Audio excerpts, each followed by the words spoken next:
Hi friends, welcome to Storytime with Michele. I'm Michele and I just love reading aloud and sharing stories with you. The story I have for you today is a fantastic story written by one of our favorite authors. It's Those Darn Squirrels, written by Adam Rubin and illustrated by Daniel Salmieri. If the names sound familiar, or maybe the illustrations look slightly familiar to you, it could be because you recognize them from Dragons Love Tacos. That's right. Adam Rubin and Daniel Salmieri wrote that book as well. And if you'd like to read that with me, I have a link to it down in the description below. But right now we're going to read about Those Darn Squirrels. And this is a fun and funny book. And I shared it on a Storytime with Michele live a little while ago. And I thought I would read it now so you could have a closer look at all of the really fun illustrations. Let's read. Those Darn Squirrels by Adam Rubin, illustrated by Daniel Salmieri. On the outskirts of town, at the edge of the forest, there was a little old house. The only thing older than the little house was the man who lived in it, Old Man Fookwire. Old Man Fookwire was so old that when he sneezed, dust came out. He was also a grump. He hated pie. He hated puppies. The only thing he liked was birds. All summer long, the old man painted pictures of the birds that visited his backyard. There were whirlybirds and bunga birds, baba birds and yaba birds. Even a rare flugel bird came by once or twice. Fookwire's paintings weren't very good, but the birds never said anything.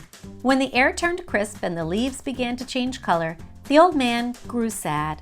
He knew that soon the birds would fly south for the winter, as they did every year, and that he would be lonely. Then he had an idea. If he fed the birds, maybe they would stick around. So Old Man Fookwire built beautiful bird feeders and put them up all around his backyard. He filled the feeders with delicious seeds and berries, and soon birds came from all over the forest just to eat in the old man's yard. Wow, look at all of those bird feeders. But the birds weren't the only ones who liked the bird feeders.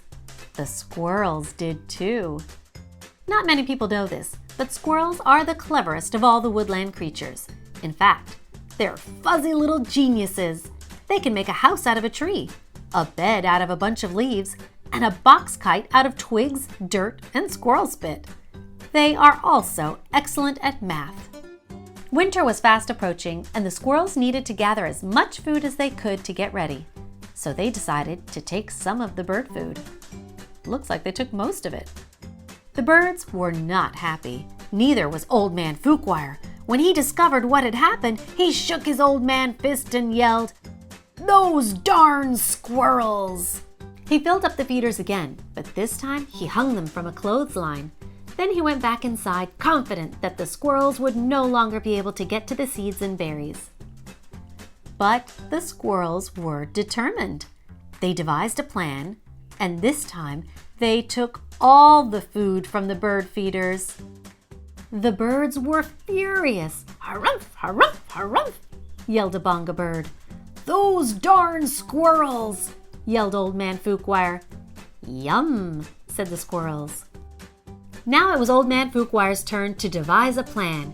He went to the general store to get supplies. He bought lasers and clamps. He bought wires and springs. He bought all sorts of tools and built a veritable fortress around his bird feeders.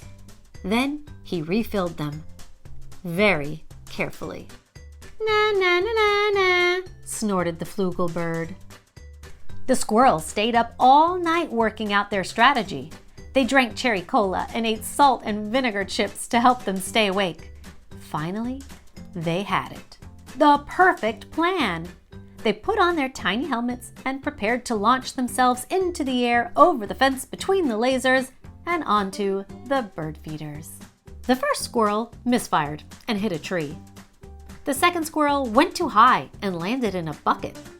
The third squirrel sailed clear over the house. The birds laughed and laughed. They each had one last delicious mouthful of seeds and berries from the old man's feeders. Then they flew south for the winter, just as they did every year. "Fbzz," said the flugel bird. After the birds left, Old Man Fookwire was lonely, just as he was every year. He fixed himself some cottage cheese and pepper, his favorite snack, but he was still lonely. When he looked out the window, the squirrels could tell that he wasn't happy. "Go away!" shouted the old man. "I don't like you squirrels!" The squirrels held a meeting deep inside a large tree. They decided to give the old man a present to make up for taking the seeds and berries. You see the sign? It says, "Squirrel meeting tonight." Now, not many people know this, but squirrels are not only fuzzy little geniuses, they also collect just about anything they find on the ground. These squirrels had a vast stockpile of spectacular junk to choose from. But what would Fookwire like? Bottle caps? Popsicle sticks? Postage stamps? Finally, they had it. The perfect gift. The squirrels stacked all of their loose change on Old Man Fookwire's doorstep. There were dimes and pennies. There were nickels and quarters. There were even a few tokens from Coco's arcade. It all added up to $47.36, plus a few rounds of skee-ball. "Maybe you squirrels aren't so bad," Fookwire said when he found the coins, "but I still like birds better." This gave the squirrels another idea. They raided their junk collection again and got to work. When Old Man Fookwire woke up the next morning, he was amazed to see that the birds had returned. But wait, those things weren't birds. They were squirrels in disguise. "Great googly moogly," said Old Man Fookwire. "This will make quite a painting." He ran outside and took down the lasers and the wires and the spring-loaded trapeze. He turned all the bird feeders into squirrel feeders. Then he painted till his brush ran out of bristles. The squirrels were so overjoyed, they had a party in Old Man Fookwire's house. "Those darn squirrels," said Fookwire, and he shook his old man fist and smiled. The end. Oh boy, I just love this story. What a journey we go on with Old Man Fookwire, from being so mad at those squirrels and only having love in his heart for the birds, until he realizes how hard those little squirrels tried to make amends and make things better. And he really appreciated that in the end, didn't he?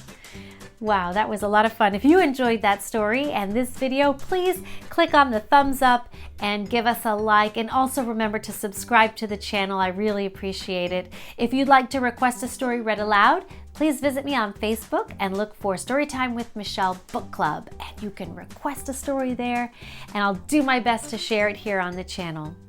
Until next time, happy reading!